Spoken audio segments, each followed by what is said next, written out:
કારણ કે અનિશ્ચિત બનાવો બનેલા છે. અત્યારે અનિશ્ચિત બનાવો એટલા બધા બને છે કે જેની કલ્પના આપણે ના કરી હોય. ઓયથી તમે જે શાળાએ કોઈ તમને એમ કીધું, કોઈ ગાડીવાળો હોય, ભાઈ મારે આ જગ્યાએ જવું છે, બતાવજે રસ્તો, મારે ઓમ છે, તો આપણે આપણા લક્ષ્ય ઉપર જ હેડવાનું. આપણે કોઈ રસ્તા બતાવવાના નથી.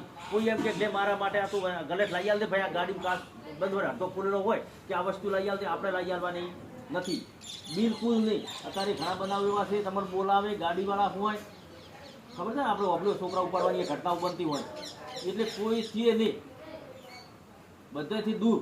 આપણા છોકરા હોસ્ટેલના ઓયથી સમૂહમાં જ આવું, સમૂહમાં આવવાનું, કોઈને આપણે માર્ગદર્શન આવવાનું નથી. છે રસ્તામાં ચોય આપણી રીતે જ આપણે, એટલે આ બધાને સમજી જવાનું. આજ તો આ શબ્દો અત્યારે નહીં, આજીવન. ત્યારે અજાણું વાહન હોય, અજાણો શખ્સ હોય, કોઈ આપણને એવું લાગે તો આપણે આપણું કાર્ય ફટાફટ રેસે પતાવી અને આપણે હોસ્ટેલ ભેગા રેડી. આ નાના છોકરા છું એટલે બધાને કહું છું, એ વસ્તુ ખાસ ધ્યાન રાખજો.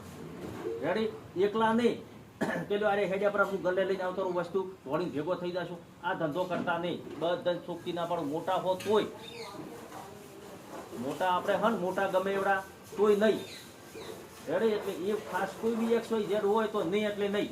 ઓયથી ઘરે જાઓ તો લઈ છૂટા સાધનમાં જતા હોય છે તો બસ સિવાય બેહવાનું નહીં ભાઈ, બસ ઈ જ. કોઈનો અત્યારે વિશ્વાસ લેવાય નહીં ભાઈ. આપણા જિંદગી આપણે હાસવાની છે, અને આપણી પાછળ કેટલા સાચી છે ખબર છે ને?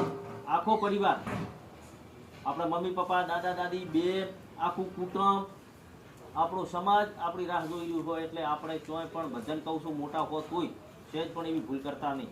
બસ બસ.